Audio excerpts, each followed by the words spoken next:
इतना लंबा चौड़ा एग्ज़ाम सेमेस्टर एंड एग्ज़ाम होता है, ठीक है। हम सबको पता है ये बहुत लंबा चौड़ा होता है। तो इस लंबे चौड़े एग्ज़ाम को आपको कैसे क्रैक करना है, साथ ही अपनी लाइफ को इसके साथ बैलेंस भी कैसे रखना है। क्योंकि देखो भाई, कॉलेज लाइफ में लाइफ इतनी छिद-विद होती है ना कि मतलब आपको करियर भी इसी में संभालना है, आपको प्यार भी यहीं में करना है, दोस्ती भी देखनी है ना, सब चीज़ इसी लाइफ में करना है। इसको बैलेंस करने के लिए इस वीडियो को पूरा देखिएगा।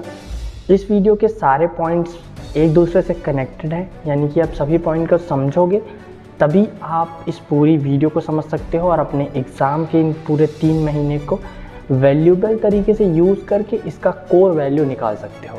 तो चलिए बढ़ते हैं पॉइंट नंबर 1 की तरफ। क्यों होता है इतना लंबा एग्ज़ाम? यही सवाल हम सबके मन में आता है कि यार इतना लंबा क्यों देते हैं भाई, 3-3 महीने तक एक ही एंड एग्ज़ाम को घिस के चलाए जा रहे हैं।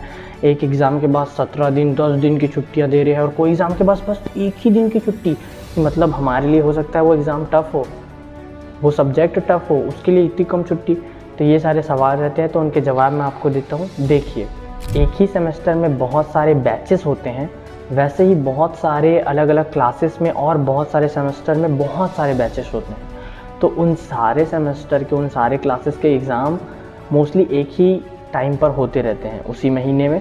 तो उन सभी बैचेस के एग्ज़ाम अलग अलग टाइम पर होते हैं, तो उनको मैनेज करने के लिए इतनी सारी छुट्टियां दी जाती है ताकि उन सब के एग्ज़ाम भी हो जाए और आपको भी समय मिल जाए।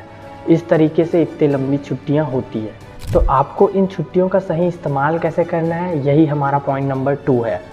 तो देखिए, छुट्टियों का सही इस्तेमाल करने के लिए आपको क्या करना है।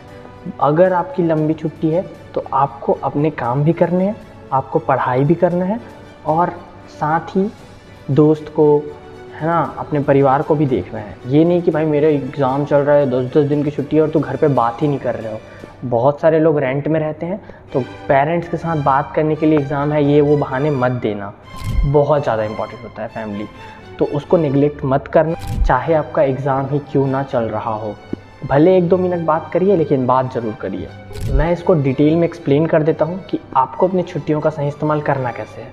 देखो, कॉलेज लाइफ में अक्सर बच्चे सिर्फ पढ़ाई नहीं करते और नहीं भी करना चाहिए। मतलब पढ़ाई करना चाहिए पर साथ साथ और साइड हसल्स करने चाहिए। जैसे कि कोई कोडिंग सीख रहा है, कोई ट्रेडिंग सीख रहा है, कोई मेरी तरह कंटेंट क्रिएशन कर रहा है, या फिर कोई और कुछ नए तरीके और चीज़ें ट्राई कर रहा है, कोई शायद कंपटीशन एग्ज़ाम की तैयारी कर रहा है। तो आपको इस एग्ज़ाम के चलते बहुत सारी छुट्टियों में टाइम निकाल करके उस पर काम करना है, क्योंकि वो भी बहुत ज़रूरी है हमारे लिए। तो इतने दिन की छुट्टियों में सिर्फ एक चीज़ तो नहीं पढ़ना है, बाकी चीज़ें भी तो करनी है। तो आपको वही करना है कि 3-4 दिन आपको अच्छे से काम भी करना है। फिर एग्ज़ाम के 2-3 दिन पहले आपको पढ़ना है अच्छे से, या फिर 1 नाइट फाइट भी कर सकते हो। कॉलेजेस में क्या होता है कि कॉलेज के एग्ज़ाम्स उतने टफ़ नहीं होते हैं, होते भी हैं बट 1 नाइट फाइट करके सब निकाल लेते हैं। यानी कि एक रात आपको रगड़ के पढ़ना है क्या क्या चीज़ें, ये सारी चीज़ें, और फिर ऐसे करके निकल जाता है। बेसिकली पढ़ाई के मामले में मैं अगर आपको टिप्स दूँ तो ये रहेगा कि आपको जितनी सारी चीज़ें पढ़नी है पढ़ लो। जो लगता है कि ये चीज़ आपको समझ आ रही है और ये अगर आया तो आप छाप दोगे, तो उसको अच्छे से प्रैक्टिस कर लो, और जो नहीं समझ आ रहा है ऊपर से पढ़ लो।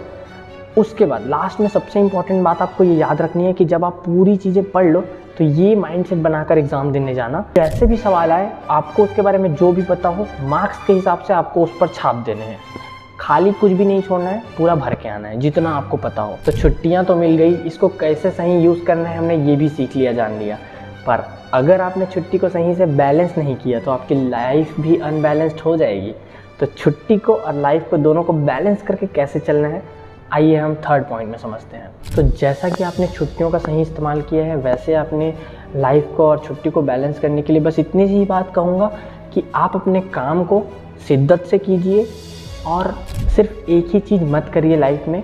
जैसे कि आप पूरे दिन सिर्फ खाते नहीं हो या फिर सिर्फ सोते नहीं हो, ठीक है। आपको सोना भी है, खाना भी है, आपको पढ़ना भी है, आपको लिखना भी है, आपको जगना भी है, आपको रोना भी है, सब करना है। वैसे ही छुट्टी में भी सिर्फ छुट्टियां नहीं मनानी है, बहुत सारी चीज़ें करनी होती है।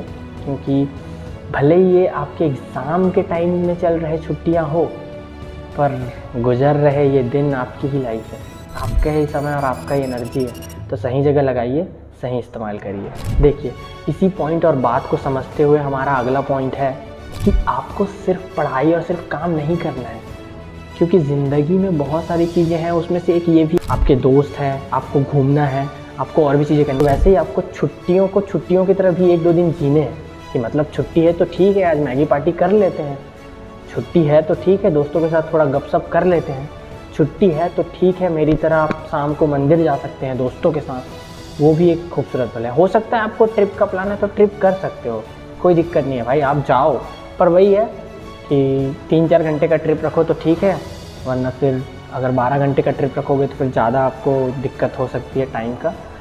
इस प्रकार से, और जब आपने अपना काम कर लिया हो, छुट्टियाँ निभा ली हो, सब चीज़ें जब कर ली हो, ठीक है, यानी कि एकदम आपने अच्छा काम किया रगड़ के, एकदम छुट्टी मना ली, है ना, आपने सारी चीज़ें कर ली, तो भाई मैंने कहा था कि आप इस छुट्टी के दौरान अपने लाइफ को पूरी तरीके से बैलेंस कैसे करोगे।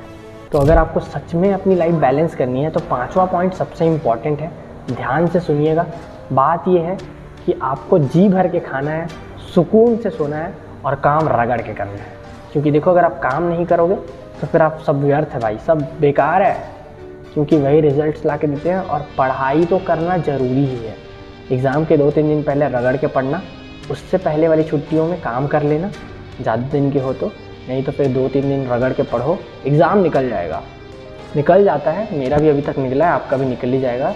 कॉलेज एग्ज़ाम्स उतने टफ नहीं होते, निकल जाते हैं।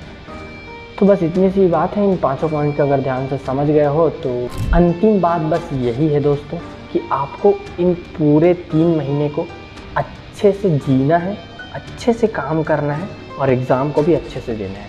तो बैलेंस करके चलोगे तो सब सही होगा, नहीं तो फिर सब ऊपर वाले के भरोसे है। बाकी करते रहिए जो जो आप कर रहे हो। और अगर आप इंडिया के किसी भी कोने से हो तो हमारे जैसे इंडियंस को सपोर्ट करना तो बनता है दोस्तों, क्योंकि जब आप हमारे जैसे इंडियंस को सपोर्ट करोगे तो हम आगे बढ़ेंगे और हमारा इंडिया आगे बढ़ेगा। तो please subscribe for more videos और मिलते हैं नेक्स्ट वीडियो में। बाय बाय, राधे राधे।